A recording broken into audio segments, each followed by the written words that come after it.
Doctor Zakir, আপনি বললেন যে কোরআন শরীফে নাকি কোথাও কোনো ভুল নেই, কিন্তু আমি 20টারও বেশি ভুল দেখতে পাচ্ছি, সেটা আরবি ব্যাকরণে। এখানে তার কয়েকটা আমি আপনাকে বলছি। ইন্নাল্লাযীনা আমানু ওয়াল্লাযীনা হাদু ওয়াস-সাবিউন, এটা আছে সূরা বাকারায় আর সূরা হাজে। ইন্নাল্লাযীনা আমানু ওয়াল্লাযীনা হাদু ওয়াস-সাবিঈন, এখানে কোনটা ঠিক, সাবেইন নাকি সাবেউন? এটা 1 নাম্বার। আর 2 নাম্বার হলো কোরআনে আছে। ভাই একবারে একটা প্রশ্ন করেন। হ্যাঁ, কিন্তু এছাড়াও আরো আছে। সূরা তাহার 63 নম্বর আয়াতে আছে ইন্না হাযানি লাসাহিরান, ভুল। ইন্না হাযাইনি লাসাহিরান। এটার কি ব্যাখ্যা দেবেন? এছাড়াও আমি আরো অনেক ভুলের কথা জানি। ভাই এক্সকিউজ মি, আমরা শুধু একটা প্রশ্ন নিতে পারবো, দ্বিতীয় প্রশ্নটা গ্রহণ করতে পারছি না, কারণ এখানে অনেক প্রশ্নের উত্তর দিতে হবে। ঠিক আছে ভাই, আপনি খুব সুন্দর একটা প্রশ্ন করেছেন। আমি আরেকটু সহযোগিতা করতে চাই যে হ্যাঁ, আপনি সবগুলো ব্যাকরণগত ভুলের কথাই বলতে পারেন। আর আপনার হাতের বইটা লিখেছেন আব্দুল ফাদি। আব্দুল ফাদি ঠিক, ইজ দ্য কোরআন ইনফ্যালিয়েবল? আর আমিও দেখতে পাচ্ছি, হ্যাঁ আলহামদুলিল্লাহ, ভালো দেখতে ভাই।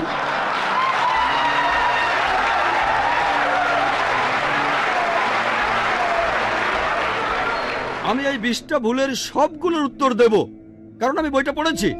আমি সবগুলোর উত্তর দেব ইনশাল্লাহ, ইনশাল্লাহ। 1 নম্বর পয়েন্ট ভাই, 1 নম্বর পয়েন্ট। এখানে 1 নম্বর পয়েন্টটা যে আরবির সব ব্যাকরণ এসেছে কোরআন থেকেই। কোরআন হলো সর্বোচ্চ আরবি বই, যে বইটাতে সবচেয়ে উঁচু মানের সাহিত্য আছে। আরবি ভাষার সব ব্যাকরণ এসেছে কোরআন থেকেই। কোরআন হলো ব্যাকরণের মূল গ্রন্থ, আর কোরআন যেহেতু ব্যাকরণের মূল গ্রন্থ এবং সব ব্যাকরণ এসেছে কোরআন থেকেই, কোরআনে কোনো ভুল থাকতে পারে না। 1 নম্বর পয়েন্ট। 2 নম্বর পয়েন্ট, 2 নম্বর পয়েন্ট, 2 নম্বর পয়েন্ট। ব্যাপারটা এরকম যে একটা রুলার নিলেন, সেই রুলারের গায়ে দাগ কাটা আছে, তারপর বললেন যে মাপটা ভুল হয়েছে। এটা বেশ অযৌক্তিক। 2 নম্বর পয়েন্ট, আরবে আলাদা আলাদা বিভিন্ন গোত্র আছে।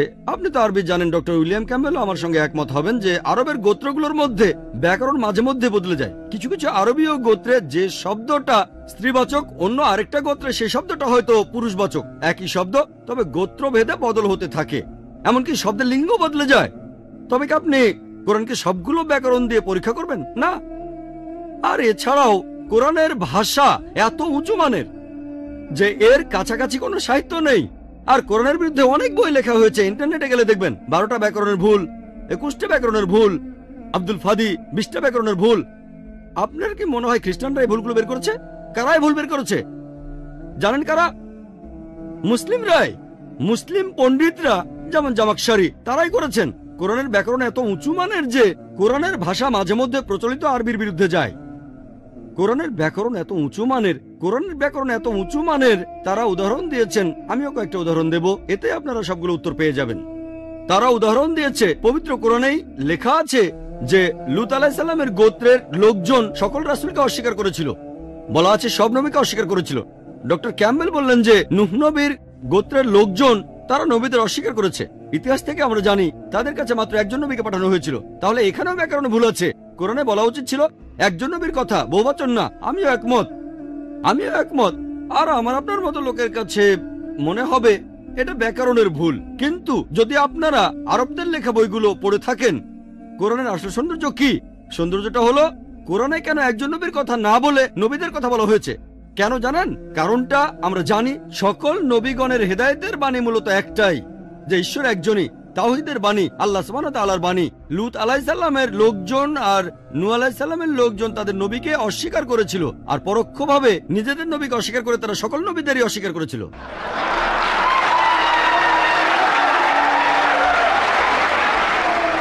সৌন্দর্যটা দেখেন, ভাষার অলঙ্কার দেখেন। আলহামদুলিল্লাহ। আপনার মনে হতে পারে এটা ব্যাকরণের ভুল, কিন্তু এটা ভুল নয়। একইভাবে নূর সারওয়ার নামে একজন বলেছেন যে কোরআন বলছে কুন ফায়াকুন, হওয়ার হয়ে যায়। এটা নাকি হবে কুন ফা কানা, হ বললে হয়ে যেত। হ্যাঁ, আরবিতে ফার্স্ট টেন্সে কুন ফা কানা হবে, কুন ফায়াকুন নয়। কুন ফায়াকুনের আরো ব্যাপক অর্থ। বলা হচ্ছে আল্লাহ করেছিলেন, করছেন আর করবেন, অতীত, বর্তমান, ভবিষ্যৎ। Thank you doctor Naik. এরপরের প্রশ্ন করবেন সামনের মাইক থেকে, এখান থেকে ডক্টর উইলিয়াম ক্যাম্পেলের উদ্দেশ্যে। ডক্টর উইলিয়াম ক্যাম্বেল তার লেকচারে জুলখার নাইনের কথা বললেন, কোরআনের সূরা কাহফের ৮৬ নম্বর আয়াতে আছে, আর বললেন যে জুলখার নাইন হলো আলেকজান্ডার দ্য গ্রেট। আপনি কি কোনোভাবে প্রমাণ করতে পারবেন জুলখার নাইনই হলো আলেকজান্ডার দ্য গ্রেট? আমি কথাটা ইউসুফ আলীর লেখা কোরআনের তফসিরে পড়েছিলাম। এখন এটা ইম্পর্টেন্ট না যে সেই লোক আলেকজান্ডার নাকি অন্য কেউ। এখানে ইম্পর্টেন্ট হলো সূর্য কোনো পঙ্কিল জলাশয়ে অস্তগমন করে না। কোরআনে ঠিক এই কথাটাই বলা আছে। হ্যাঁ বোন, ধন্যবাদ। এবার প্রশ্ন ডক্টর জাকিরের কাছে। আমি অনুচ্ছেদটা ঠিকমতো জানি না, তবে বাইবেলে এই কথা আছে, ইউনুস যেমন ৩ দিন ৩ রাত মাছের পেটে ছিলেন, একইভাবে ঈশ্বরের পুত্র ৩ দিন ৩ রাত পৃথিবীর ভেতরে থাকবেন। যীশুখ্রিস্ট কি বৈজ্ঞানিকভাবে ইউনুসের এই নিদর্শনটা দেখিয়েছিলেন?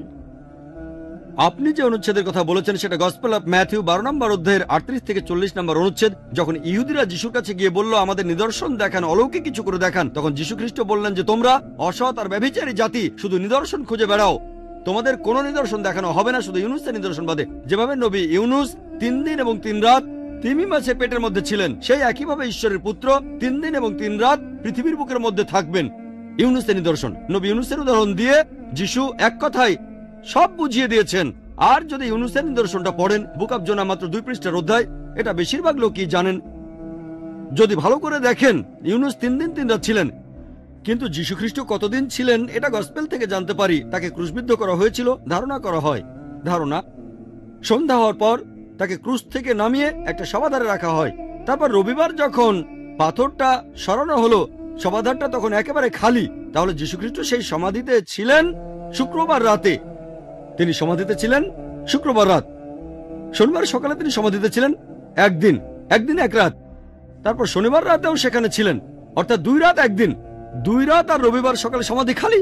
তাহলে যীশু খ্রিস্ট সেই সমাধিতে ছিলেন 2 রাত আর 1 দিন, 3 রাত 3 দিন নয়। ডক্টর ক্যাম্বেল তার বইয়ে উত্তর দিয়েছেন যে দিনের একটা ছোট অংশ, সেটাকেও অনেকে একদিন বলে। যদি আমার কাছে কোনো রোগী আসে যে অসুস্থ ছিল শনিবার রাতে আর সোমবার সকালে, তাকে জিজ্ঞেস করলাম আপনি কতদিন অসুস্থ ছিলেন, সে বলবে 3 দিন। ঠিক আছে, মানলাম, একমত হয়ে মানলাম, আমি খুবই উদার। বললেন দিনের একটা অংশ মানে পুরো দিন, মানলাম।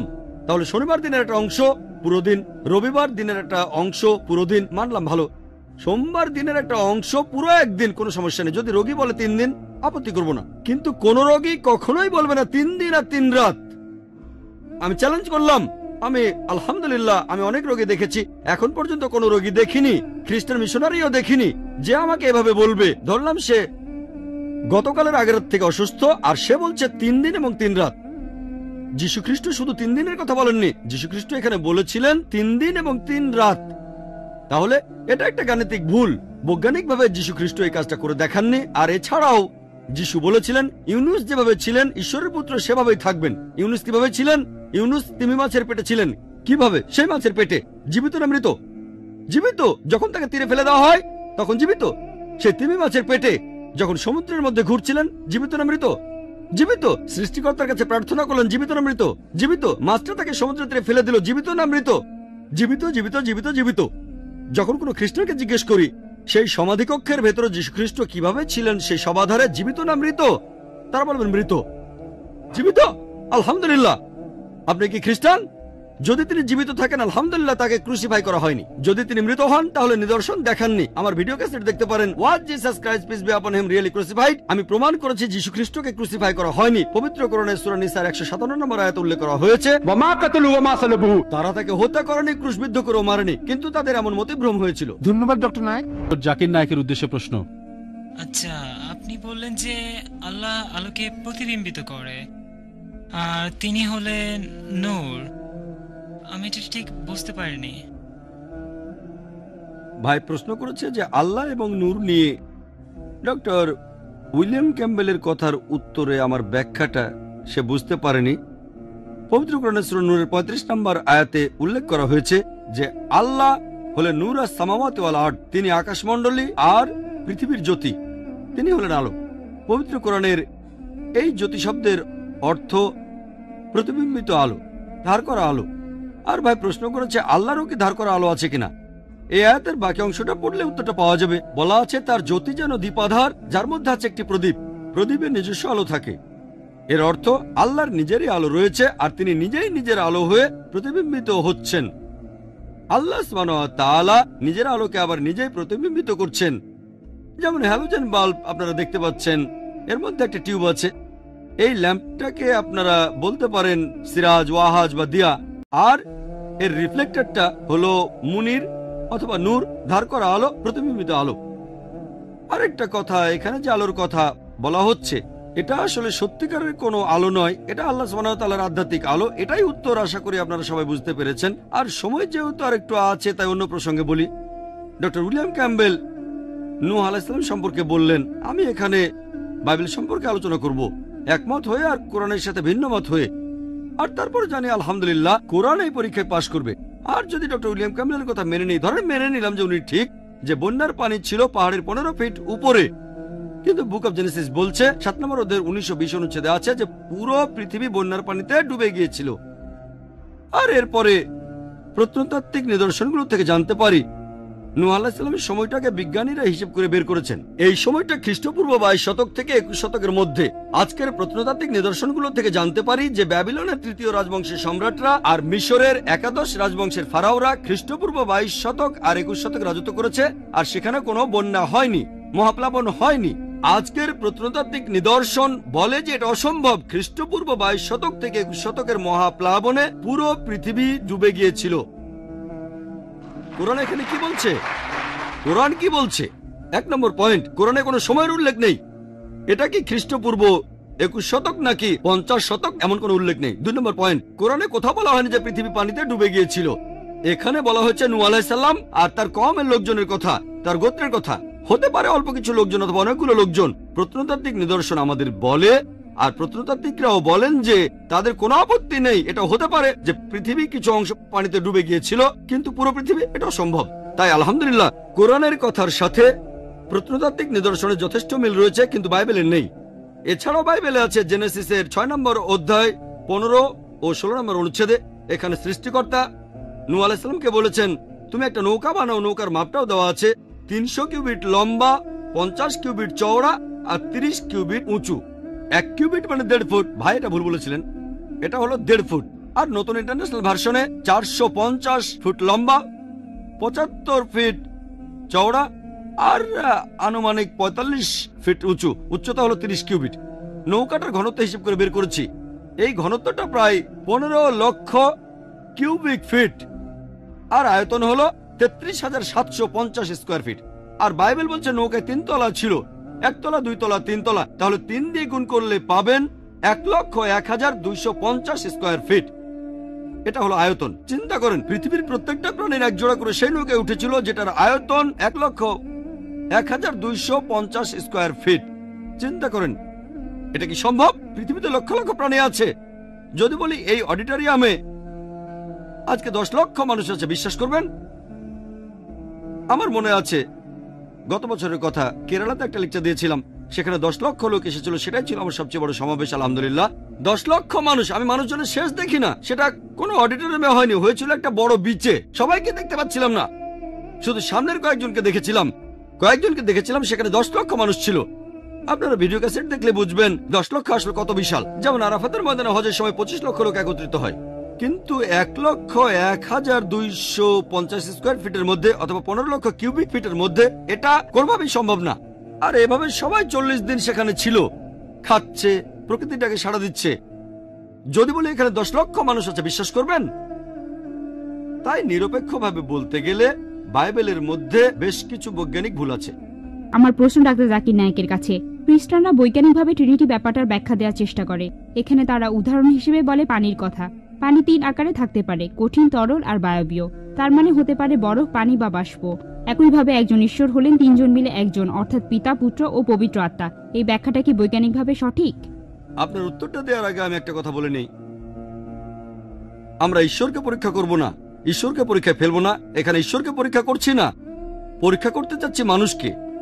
আমরা ঈশ্বরকে পরীক্ষা করব না, তবে আপনাকে পরীক্ষা করছি। ঈশ্বর কথা দিয়েছেন যে কোন বিশ্বাসী যদি বিষ পান করে সে তাহলে মরবে না, সে বিদেশি ভাষায় কথা বলতে পারবে। ঈশ্বরকে পরীক্ষা করছি না, ঈশ্বর ঠিক বলেছেন। তিনি নিশ্চিত করবেন যাতে বিশ্বাসীরা কথা বলতে পারে। আমরা পরীক্ষা করছি আপনি বিশ্বাসী কিনা। এবারে প্রশ্নে আসি। বোন বললেন যে অনেক খ্রিস্টানই বলেন যে বৈজ্ঞানিকভাবে তারা ট্রিনিটির ধারণা প্রমাণ করতে পারবে। যেমন ধরেন, পানি 3 অবস্থায় থাকে, কঠিন, তরল আর বায়বীয়, অর্থাৎ বরফ, পানি আর বাষ্প। একইভাবে ঈশ্বর থাকেন 3 অবস্থায়, পিতা, পুত্র, পবিত্র আত্মা। এর উত্তরে কি বলবো? আর এটা কি বিজ্ঞানসম্মত? বৈজ্ঞানিকভাবে আমি মেনে নিচ্ছি যে পানি 3 অবস্থায় থাকে, কঠিন, তরল, বায়বীয়, বরফ, পানি আর বাষ্প। কিন্তু বৈজ্ঞানিকভাবে এটাও জানি যে পানির উপাদান সবসময় একই থাকে, H2O, হাইড্রোজেনের 2টো আর অক্সিজেনের 1টা পরমাণু থাকে। উপাদানের পরিবর্তন হয় না, পানির উপাদান একই থাকে, শুধু আকৃতির পরিবর্তন হয়। কোনো সমস্যা নেই। এখন আমরা ট্রিনিটির ধারণা দেখব। ট্রিনিটির ধারণা, পিতা, পুত্র, পবিত্র আত্মা। এখানে বদলাচ্ছে আকার। আচ্ছা, তর্কের খাতিরে মেনে নিলাম, উপাদানটা কি বদলাচ্ছে? ঈশ্বর আর পবিত্র আত্মা রক্তমাংসের নয়, আর মানুষ তৈরি হয় রক্তমাংস দিয়ে। উপাদান এক নয়। মানুষের খাওয়ার দরকার হয়, ঈশ্বরের কখনো কিছু খাওয়ার দরকার নেই, তারা এক উপাদানের নয়। আর যীশুখ্রিস্ট এই কথাটার প্রমাণ দিয়েছেন নিজেই গসপেল অফ লুক 24 নম্বর অধ্যায়ের অনুচ্ছেদ 34 থেকে 39-এ। যিশু বলেছেন যে আমার হাত পা দেখো, আমাকে স্পর্শ করে দেখো, কারণ আত্মার অস্থি মাংসে শরীর থাকে না। তিনি বলেছেন আমাকে স্পর্শ করে দেখো, আমার হাত পা দেখো, আত্মার অস্থি মাংসে শরীর থাকে না। যিশু হাত বাড়িয়ে দিলেন, শিষ্যরা দেখলো, তার আনন্দে উৎফুল্ল হলো। তিনি তাদের বললেন, তোমাদের কাছে কি খাওয়ার মতো কিছু আছে? তারা তাকে ভাজা মাছ আর মধু এনে খেতে দিল। যিশু খেলেন কি প্রমাণ করতে? তিনি ঈশ্বর। এই জন্য যে তিনি ঈশ্বর না, খাবার খেলেন। অস্থিমাংসের শরীর, আত্মার অস্থিমাংসের শরীর থাকে না। এটাই প্রমাণ হয় যে পিতা, পুত্র আর পবিত্র আত্মার উপাদানগুলো এক নয়। পিতা, যীশুখ্রিস্ট আর পবিত্র আত্মা সব মিলিয়ে সৃষ্টিকর্তা। আর ট্রিনিটির এই মতবাদ, এই ট্রিনিটির শব্দটা বাইবেলের কোন জায়গায় খুঁজে পাবেন না। ট্রিনিটি শব্দটা বাইবেলে নেই, কিন্তু কোরআনের শব্দটা আছে। পবিত্র কোরআনের সূরা নিসার 171 নম্বর আয়াতে উল্লেখ করা হয়েছে, ওয়ালা তাকুলু সালাসা, তোমরা ট্রিনিটি বলো না, ইনতাও খায়রুল লাকুম, এটাই তোমাদের জন্য কল্যাণকর। এছাড়াও পবিত্র কোরআনের সূরা মাইদা 73 নম্বর আয়াতে উল্লেখ করা হয়েছে, লাকাদ কাফারাল্লাযিনা ক্বালু ইন্নাল্লাহু সালিসু সালাসা, তারা কুফরি করছে, ধর্মের অবমাননা করছে, যারা বলে যে আল্লাহ তো 3-এর মধ্যে একজন, 3 স্রষ্টার একজন। আর ঈসা আলাইহিস সালাম কখনোই বলেননি যে তিনি ঈশ্বর। ট্রিনিটির এই মতবাদ বাইবেলের কোথাও নেই। একমাত্র যে অনুচ্ছেদটা ট্রিনিটির কাছাকাছি আসতে পারে সেটা হচ্ছে ফার্স্ট এপিস্টল অফ জনের 5 নম্বর অধ্যায়ের 7 অনুচ্ছেদ। এখানে বলা আছে স্বর্গের মালিক হলেন 3 জন, পিতা, পুত্র এবং পবিত্র আত্মা, আর এই 3 জন একই। কিন্তু যদি নতুন রিভাইজড ভার্সনটা দেখেন, যেটা সংশোধন করেছেন 32 জন বিশেষজ্ঞ, খ্রিস্টান বিশেষজ্ঞ, উঁচু পর্যায়ের ধর্মীয় নেতা, যাদের পেছনে রয়েছে 50টা খ্রিস্টান ডিনোমিনেশন, তারা বলেছেন বাইবেলের এই অনুচ্ছেদ ফার্স্ট এপিস্টল অফ জন 5 নম্বর অধ্যায় 7 নম্বর অনুচ্ছেদটা অন্যায়ভাবে ঢোকানো হয়েছে। এটা বানোয়াট, আষাঢ়ে গল্প, এটা বাইবেল থেকে বাদ দেওয়া হয়েছে।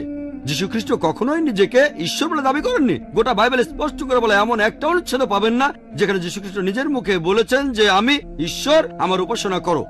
আপনি যদি বাইবেল পড়েন তাহলে দেখবেন গসপেল অফ জনের 14 নম্বর অধ্যায়ের 28 অনুচ্ছেদে বলা আছে আমার পিতা আমার চেয়ে মহান। গসপেল অফ জনের 10 নম্বর অধ্যায়ের 29 অনুচ্ছেদ বলছে আমার পিতা সবার চেয়ে মহান। গসপেল অফ ম্যাথিউ 12 নম্বর অধ্যায়ের 28 অনুচ্ছেদে আছে আমি ঈশ্বরের আত্মার সাহায্যে শয়তানকে তাড়িয়ে দিই। গসপেল অফ লুক 11 নম্বর অধ্যায় 20 নম্বর অনুচ্ছেদ আমি ঈশ্বরের আঙ্গুলের সাহায্যে শয়তানকে তাড়িয়ে দিই। গসপেল অফ জন 5 নম্বর অধ্যায় 30 নম্বর অনুচ্ছেদ আমি নিজের থেকে কিছু করতে পারি না।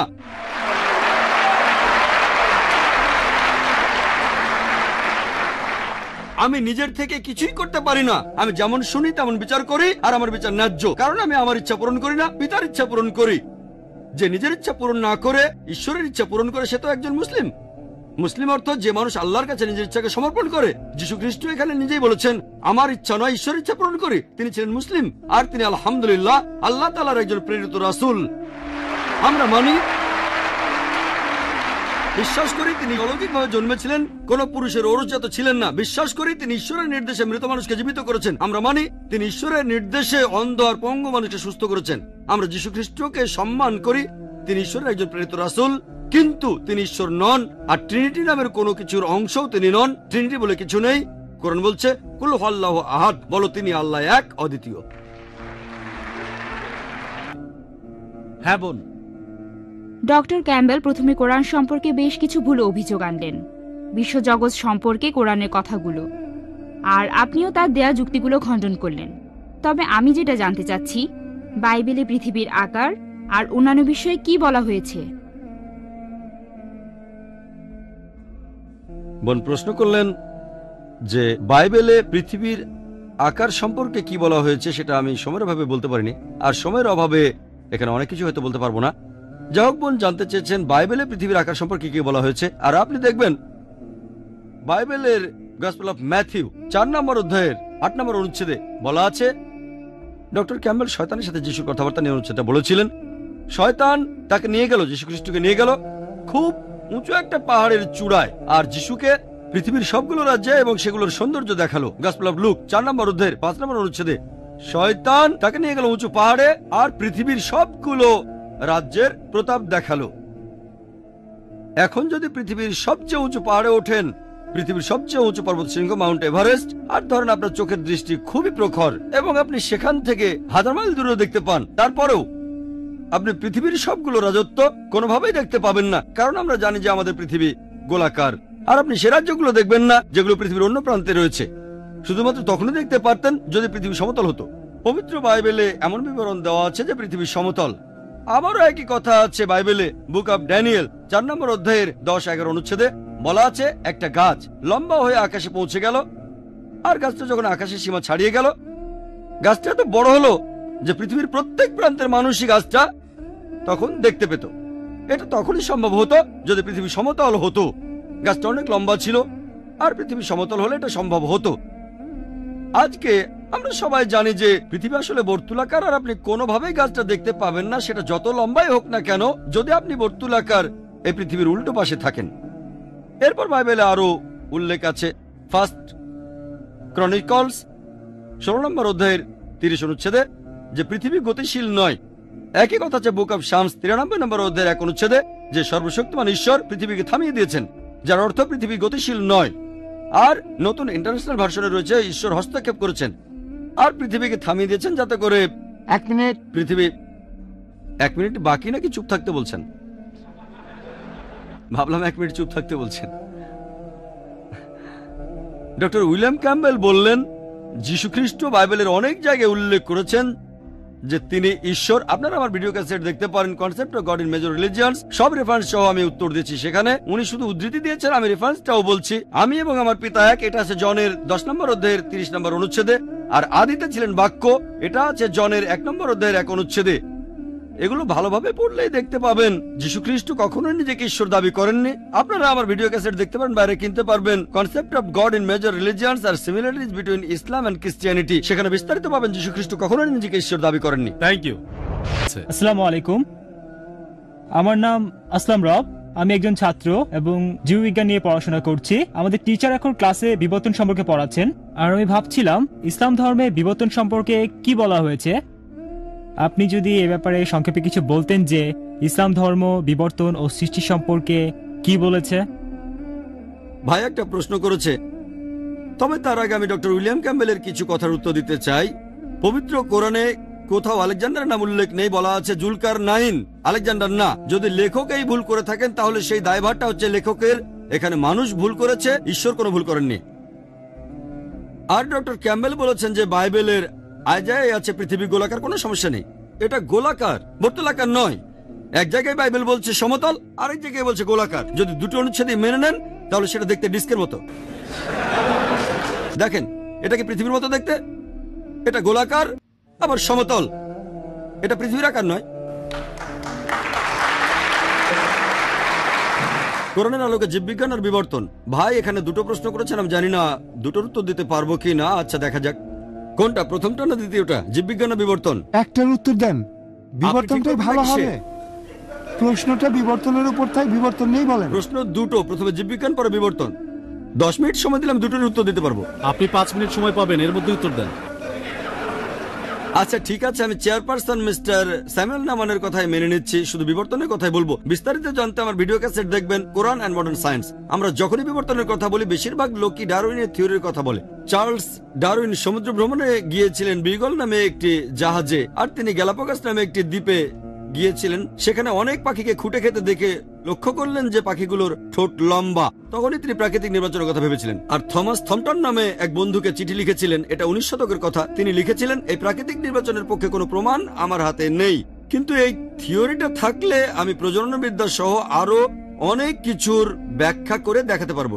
ডারউইনের থিওরি আসলে প্রমাণিত সত্য নয়, এটা শুধু একটা থিওরি। আমি আমার লেকচারের শুরুতে পরিষ্কার করে বলেছিলাম, কোরআন কোন থিওরির বিপক্ষে যেতে পারে, কারণ থিওরি পথ বদলাতে পারে, কিন্তু কোরআন কোনো প্রতিষ্ঠিত সত্যের বিরুদ্ধে যাবে না। আর স্কুলে আমাদের শেখানো হয়েছে ডারউইনের থিওরি একটা বৈজ্ঞানিক সত্যি, এটা ঠিক নয়। এই থিওরির পক্ষে কোনো প্রমাণ নেই, এখানে অনেক ফাঁক আছে। আর কেউ কেউ বন্ধু বা সহকর্মীদের সাথে ঠাট্টা করে একথা বলে যে তুমি যদি ডারউইনের সময় পৃথিবীতে থাকতে তাহলে ডারউইনের থিওরিটা প্রমাণ হয়ে যেত। আসলে তাকে বলা হচ্ছে দেখতে বাঁদরের মতো। ডারউইনের থিওরিতে অনেক ফাঁক আছে। আর আমি মানুষের পূর্বপুরুষদের কথা জানি, হোমিনিড, তারপর লুসি, অস্ট্রালোপিথেকাস, তারপরে হোমো ইরেক্টাস, নিয়ান্ডারথাল ম্যান, ক্রো ম্যাগনান। আরো জানতে আমার ভিডিও ক্যাসেট দেখতে পারেন। মলিকিউলার বায়োলজিতে ফ্রান্সিস ক্রেগের কথা অনুযায়ী এটা একেবারে অসম্ভব যে পৃথিবীতে মানুষ বাদর থেকে এসেছে। ডিএনএ কোডিং বলে অসম্ভব।